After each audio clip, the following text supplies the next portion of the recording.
balik lagi sama Haru. Nah, kalian nih aku lihat sering banget komen yang bilang ini salah atau nggak resonate ya. Kayak ya, contoh kayak gini lah ya. Dan kebetulan kemarin ini ada satu orang yang komen panjang lebar mengenai kesotoyan doi di platform aku. Jadi kalau aku boleh menginfokan kalian nih mengenai astrologi dan segala keribetannya, simak video ini ya.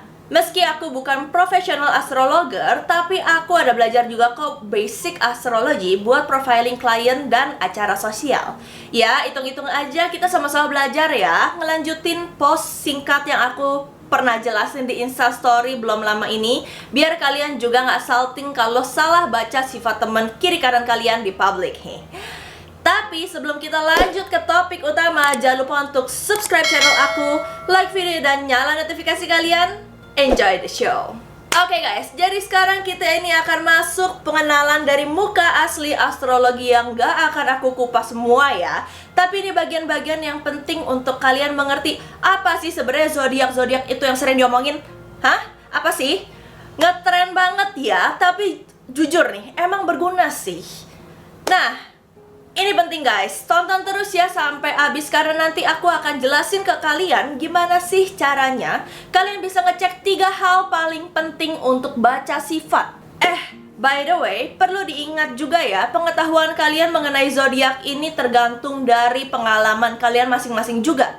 Untuk pengetahuan dasar kayak si A Taurus, sifatnya begini gini, si B Leo gini, kecuali kalian memang belajar teorinya. Oke, jadi yang paling pertama ada yang namanya natal chart. Nah, di natal chart ini kalian emang akan ketemu sama serangkaian simbol yang bikin pusing dan kelihatannya udah kepengen nyerah aja bacanya ya. Natal chart ini tuh peta langit saat kita lahir dan ini nggak akan berubah. Makanya kalau mau lihat natal chart, kalian akan butuh tanggal lahir, tempat lahir, dan jam lahir yang akurat. Misalnya kalian lahir jam 1 siang lewat 7 menit, ya tulis jam 1 siang lewat 7 menit. Karena menitnya pun sangat-sangat penting. Bahkan kalau di zodiak Vedic mungkin kalian akan ditanya sampai detik-detiknya. Tapi ini kita akan bahas Western astrologi dulu ya. Di dalam natal chart ini tuh sebenarnya ada 3 komponen penting yang bisa ngasih unjuk kalian mengenai peta hidup kalian. 3 komponen tersebut adalah sun sign alias star sign, ya kata orang dimana itu adalah sebutan yang salah. Yang kedua adalah rising sign alias yang ini. Dan yang harus kalian cari ketiga namanya moon sign alias ya ini. Nah, kalau kalian udah tahu sun, rising, dan moon sign kalian, selamat. Berarti kalian udah ngerti nih sifat asli kalian, muka kalian di publik, dan bagaimana kalian mengekspresikan emosi kalian di publik. Simpelnya gini, sun sama dengan sifat atau karakter asli kalian, rising, muka atau ciri-ciri fisik kalian yang kalian tampilkan di publik, dan moon, emosi kalian. Balik lagi ya gengs, ini tuh sebenarnya gambaran kasar aja, biar kalian yang awam tuh ngerti penjelasannya. Kalau kalian memang mau lebih lengkap lagi, mungkin kalian bisa tanya ke astrologer profesional ya. Dan yang aku tahu bagus itu ada si Canti namanya. Tapi aku nggak akan tahu apakah dia buka kelas atau enggak dekat-dekat ini ya. Jadi kalian harus cari atau tanya dia sendiri. Jadi kalau udah tahu itu, sekarang ini aku akan kasih tahu kalian informasi mengenai houses dan planetnya. Tapi biar kalian gak pusing-pusing amat, aku cuma akan ngasih tahu yang penting-pentingnya aja ya. Sisanya belajar sendiri. Oke, jadi simbol-simbol kecil yang tadi kalian lihat itu tuh juga berperan besar. Namanya planet. Planet ini tugasnya adalah untuk ngasih lihat kalian mengenai pengalaman hidup kalian. Makanya beberapa dari kalian pasti ada yang pernah dengar, gila nih Mercury retrograde menguncang hidup gua banget nih. Iya, itulah ya. Nah, selanjutnya nih ada si simbol zodiak itu sendiri. Ya, kalian tahu lah ya, zodiak tuh apa, macam Aries, Taurus, Gemini, dan lain-lain. Ini buat lihat karakteristik kayak yang biasa kalian obrolin itulah ya. Jadi, yang terakhir ini namanya houses. Ini tuh tugasnya untuk ngeliat area hidup kalian. Kayak misalnya house 5 tuh representasi masa kecil kalian, house 7 tuh kehidupan pernikahan kalian, dan lain-lain ya. Cari sendiri ya guys, durasi nih. Singkatnya, rangkumannya kira-kira jadi begini. Planets sama dengan pengalaman kehidupan kalian yang kalian rasakan. Zodiak sama dengan karakteristik kehidupan kalian. Houses sama dengan area kehidupan kalian. Oke, jadi sampai sini kalian udah ngerti nih dasar natal chartnya. Jadi kalau aku boleh contohin ke kalian, kira-kira kayak gini lah hasilnya ya. Moon atau planet ya, bukan planet sih hitungannya, tapi ini planet kalau di astrologi ya guys. In Capricorn, zodiaknya House 5, house-nya ya. Artinya sebut saja mawar ya. Si mawar ini kalau bertingkah sesuai sama moodnya atau emosinya, dia ini nggak banyak bawa perasaan dan biasanya lebih teratur emosinya depan publik. Padahal mah dalamnya ambiar ya, dasar Capricorn. Tapi ngelihat dia di house 5 alias house masa kecil, berarti dia juga ada tendensi keseret kelakuannya kayak anak kecil karena ada sesuatu di masa kecilnya. Itu kalau yang harus interpretasikan ya. Misalkannya ada astrologer di sini, boleh komen di bawah pembetulannya ya kalau harus salah. Kita sama-sama belajar aja. Jadi kita udah sampai di penghujung topik natal chart nih ya. Panjang. Udah capek? Enak aja, belum selesai nih topiknya. Pasti sampai sini banyak dari kalian yang nanya, "Kak, gimana cara taunya?" Oke nih ya, tak kasih tahu guys. Untuk kalian tahu gimana cara tahu 3 komponen dasar di atas, kalian akan perlu internet. Jadi buka browser kalian, Google aja namanya www.astro.com. Kalau misalkan kalian udah nyampe di websitenya, kalian akan langsung cari yang namanya tulisan free horoscope ya. Terus klik yang natal chart ascendant seperti yang ada di gambar ya. Nanti kalian lihat, perhatiin aja gambarnya. Abis itu kalau udah, nanti kalian pakai yang guest user aja. Kecuali kalian mau bikin akun buat nyimpenin natal chart teman-teman kalian ya. Nah itu kalian boleh bikin akun. Nah kalau udah menentukan mau pakai teknik yang mana, nanti kalian akan disuruh isi data yang diperlukan, yaitu nama, tanggal lahir, dan yang paling penting tempat lahir dan jam lahir. Udah deh, kalian bisa langsung cari 3 komponen tersebut. Nah sampai sini kalian punya pilihan untuk lanjut nonton atau emang ternyata ini bukan interest kalian ya, karena penjelasannya bakal panjang dan bikin pusing guys. Kalau memang kalian udah pusing, please kalian langsung skip aja ke closing, karena aku punya pesan penting buat kalian mengenai astrologi. Misalkannya kalian lanjut, aku akan jelasin selanjutnya. Singkat aja, biar kalian tahu zodiak yang sering kalian omongin itu sebenarnya nggak secetek si A Libra, si B Virgo doang ya. Ini panjang banget urusannya. Ini namanya ephemeris.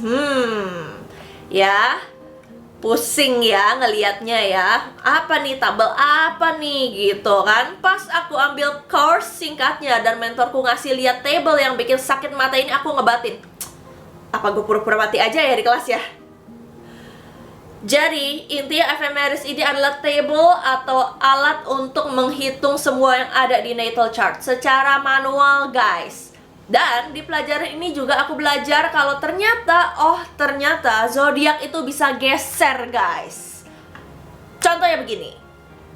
Misalnya kalian ini Taurus ya. Yang kalian tahu Taurus itu April 20 sampai Mei 20. Tapi ternyata kalian lahirnya mungkin di Amerika, mungkin di, ya sebut aja lah negaranya mana gitu kayak ya. Nah ternyata di ephemeris tanggal 20 April tuh belum Taurus nih di jam 4 sorenya. Jam 7 malamnya baru Taurus. Nah beda dah tuh. Itu yang aku tahu ya. Kalau ada astrologer yang nonton di sini boleh dijelasin di komen please. Jadi pelajaran apa yang kita bisa ambil dari table super mega bintang di atas? Jam dan lokasi penting pakai banget untuk baca astrologi. Oke? Next. So kita akan bahas yang namanya sinastri. Apa tuh sinastri? Makanan kekinian baru? Enggak, bukan ya. Nope at all. Sinastri adalah 2 natal chart yang digabung dengan natal chart lainnya. Contohnya kayak gini nih. Nah lo, mati atau keriting dah tuh mata bacanya ya. 1 aja udah keriting, gimana 2? Jadi, Sinestri ini gunanya adalah untuk lihat chart 1 dampaknya ke chart 2 dan sebaliknya, alias kalau posisinya dibalik, ngisi form lagi ya guys, kecuali kalian pakai aplikasi tinggal tuker aja. Contohnya, kalian mau lihat kecocokan sama gebetan, atau kalian mau lihat hari ini bakal ada kejadian apa aja di hidup kalian. Bahkan kalian juga bisa nanyain negara kalian. Tapi kayaknya itu terlalu berat sih ya, ngurus chart sendiri aja udah pusing kan, gimana ngurus negara. Oke, sampai sini kurang lebih udah ngerti lah ya. Nggak usah kepanjangan juga jelasinnya, aku yakin kalian udah pusing. Next. Jadi, ini namanya Decan. Jujur udah capek juga sih jelasinnya, soalnya juga agak nggak penting-penting amat, karena ini juga nggak dipakai sama astrologer modern guys ya. Tapi kita lihat aja bentukannya. Bentukannya kurang lebih seribet ini. Ini namanya Decans, dimana Decans itu adalah subdivisi dari astrologi. Kalau dulu sih dipakai buat tahu hari, musim, dan ya mungkin jam ya. Udah ya, sekian itu aja untuk Decans. Next. Pernah nggak kalian lihat kalau ada orang yang suka berantem, dia ini zodiaknya apa? Contohnya kayak komen lucu ini. Ini actually komen lumayan lucu ya.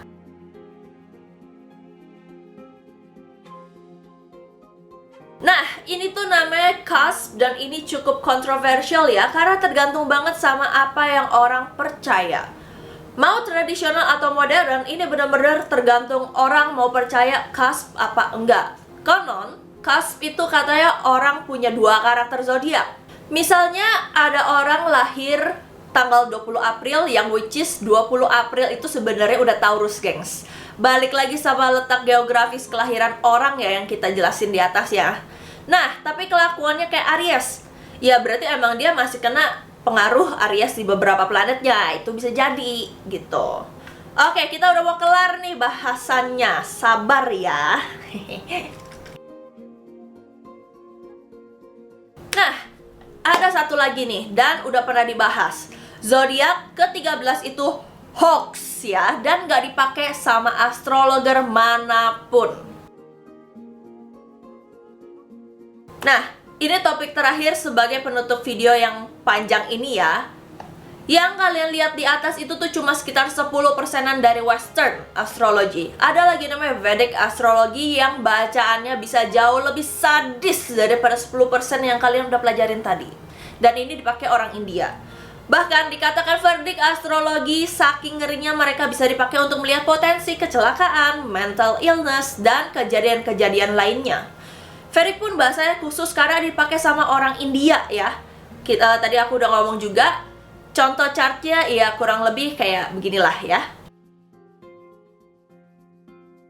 Nah, belum lagi tipe atau karakter si astrologer sendiri yang bacanya bisa beda-beda guys. Ada yang pakai whole sign, ada yang pakai tropical sign, ada yang nyamannya pakai Placidus, Koch, Meridian, Morinus, dan lain sebagainya. Ya, jujur aku juga nggak tahu bedanya apa. It's a whole new level.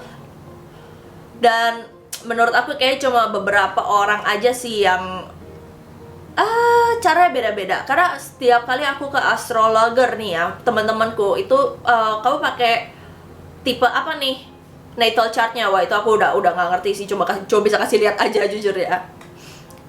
So, sekian mengenai pelajaran super singkat, well segini singkat, untuk astrologi ya. Pesan terakhirku sebelum aku tutup video ini adalah terserah kalian mau percaya atau enggak sama astrologi.